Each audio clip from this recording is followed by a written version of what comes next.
Hello friends, welcome back to टैरोटीज। तो ऐसा है कि आज की एनर्जी की रीडिंग हम ऐसे देखेंगे कि ये रीडिंग उन सभी लोगों के लिए होगी जिन्होंने एक ऐसे रिश्ते का दर्द झेला है जहां आपने सब कुछ दिया लेकिन सामने वाले ने आपको समझा ही नहीं।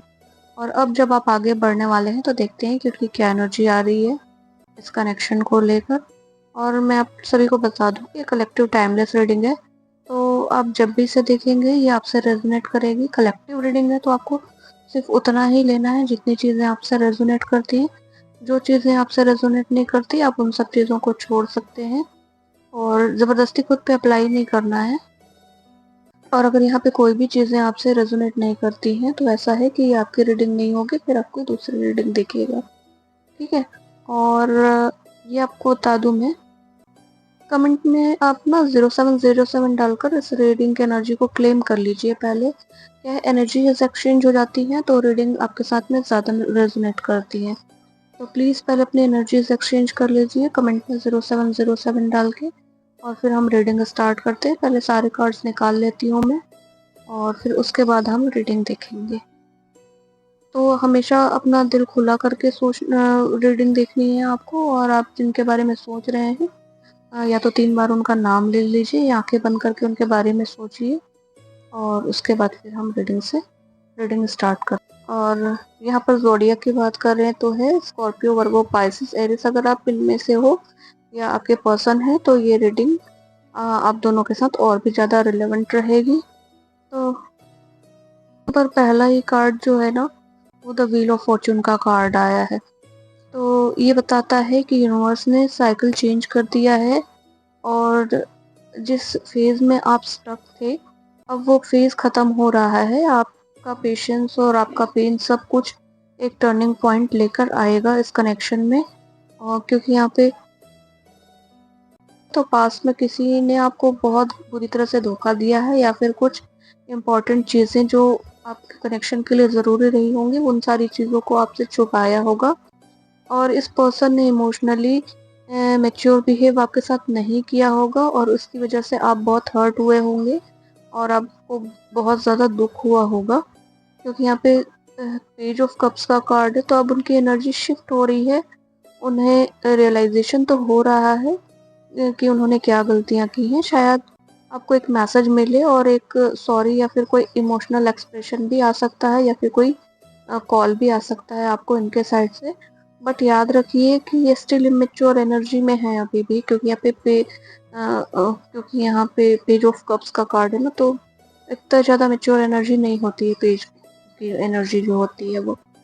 लेकिन यहाँ पे द वर्ल्ड का कार्ड है तो आप दोनों ने एक साइकिल साथ में कंप्लीट किया है। हो सकता है कि सेपरेशन के बाद आप दोनों ने सेल्फ ग्रोथ का फेज एक्सपीरियंस किया हो या फिर ये कनेक्शन जो हो सकता है वो कार्मिक भी हो सकता है। क्योंकि यहाँ पे 9 ऑफ सोर्ड्स है तो वो इंसान अब रिग्रेट की एनर्जी में काफ़ी ज़्यादा दिखाई दे रहा है। हो सकता है कि इनको रातों को नींद नहीं आ रही होगी, और ये स्लीपलेस नाइट से गुजर रहे होंगे और इनके अंदर बहुत ज़्यादा गिल्ट है, ओवर थिंकिंग उन्होंने अंदर से जो ओवर थिंकिंग कर रहे हैं और ये ओवर थिंकिंग जो है उन्हें अंदर ही अंदर खाए जा रही है। क्योंकि यहाँ पे मैजिशियन का कार्ड है तो ये आप एक बहुत ही पावरफुल एनर्जी में हैं और आपने अपने पेन को स्ट्रेंथ में कन्वर्ट किया है और आप अट्रैक्ट कर रहे हो वो सब जो कुछ भी आप डिजर्व करते हो। चाहे वो नए लोग हों या पुराना कोई पर्सन नए इंटेंशन के साथ में आपके पास आएगा। क्योंकि यहाँ पे हैंगमैन है तो इस कनेक्शन को लेकर क्लियरिटी आई है। आप दोनों ने अलग अलग नज़रिए से इस बॉन्ड को सोचा है और वो अब रेडी है काफ़ी ज़्यादा, और सेक्रीफाइसेस और जो भी एफर्ट होगा उनको करने के लिए अब ये तैयार है। तो अब कुल मिलाकर इनकी एनर्जी ऐसी दिखाई दे रही है कि अब जो भी सेक्रीफाइसेस होंगे या एफर्ट होगा इस कनेक्शन के लिए वो ये करेंगे और ये अब पहले जैसे नहीं रहेंगे। इस टाइप की एनर्जी यहाँ पे निकल कर आ रही है इनकी। क्योंकि यहाँ पे द एम्परर का कार्ड है तो इस बार वो काफ़ी सीरियस दिखाई दे रहे हैं और ये इंसान स्टेबिलिटी लाना चाहते हैं इस कनेक्शन में।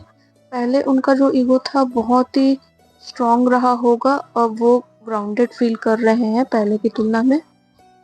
4 ऑफ वॉन्ड्स है तो यहाँ पर कार्ड सेलिब्रेशन और रिलेशनशिप माइलस्टोन का सिग्नल देता है और हो सकता है कि वो कमिटमेंट देना चाहते हैं। तो कमिटमेंट ऐसा है कि जो लोग पहले से इस रिश्ते में होंगे उनका कमिटमेंट एक स्टेज आगे बढ़ के एंगेजमेंट में चला जाए। लोग ऑलरेडी एंगेज्ड हैं, वो लोग इस कनेक्शन में मैरिज की ओर आगे बढ़ेंगे। तो हो सकता है कि शायद किसी के लिए एंगेजमेंट या रिलेशनशिप में एक नेक्स्ट स्टेप हो सकता है, क्योंकि यहाँ पे हेरोफेंट का कार्ड है। तो आप दोनों के कनेक्शन सिर्फ इमोशनल नहीं है, स्पिरिचुअल और ट्रेडिशनल भी है। तो शायद आप दोनों की फैमिली यहाँ पर इन्वॉल्व होगी। हो सकता है कि पहले फैमिली नहीं मान रही होगी, तो अब इन्होंने अपनी फैमिली को मना लिया है। और जो बोलते हैं ना लव अरेंज मैरिज, इस टाइप का कनेक्शन यहाँ पर होने के चांसेस है। और मैरिज की बहुत ज़्यादा स्ट्रॉन्ग पॉसिबिलिटीज है इस कनेक्शन में, क्योंकि यहाँ पे 7 ऑफ कप्स का कार्ड है। तो पास्ट में उनकी लाइफ में डिस्ट्रैक्शंस बहुत रहे होंगे, या फिर उनके पास कई सारे ऑप्शंस रहे होंगे, और शायद इसीलिए आप दोनों के बीच में सेपरेशन आया होगा। लेकिन अब ये कंफ्यूजन क्लियर हो चुका है। आपको लगता है कि वो इंसान जेन्युइनली बढ़ रहा है, तो एक चांस इनको मिल सकता है, तो ही आप इनको एक चांस दीजिए। दिल से दिल का कनेक्शन अभी भी जिंदा है, क्योंकि यहाँ पर 2 ऑफ कप्स का कार्ड है। और अगर आप दोनों हीलिंग के प्रोसेस से गुजर रहे हो, यह कनेक्शन डीप और स्ट्रॉन्ग बन सकता है ये। और आप दोनों एक इमोशनली टफ फेज से निकलकर पीस की तरफ बढ़ रहे हो, ये हीलिंग जर्नी का पार्ट ही रहा होगा।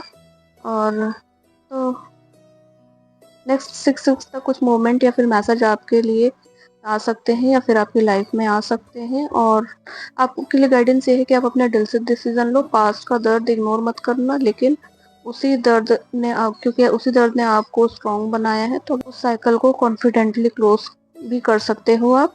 और अगर ये रीडिंग आपके इमोशन से मैच करती है तो कमेंट ज़रूर करें। टैप में मिलेंगे नेक्स्ट रीडिंग में। चैनल को सब्सक्राइब कर लीजिए, रीडिंग को लाइक कर लीजिए और अपने दोस्तों में शेयर कीजिए।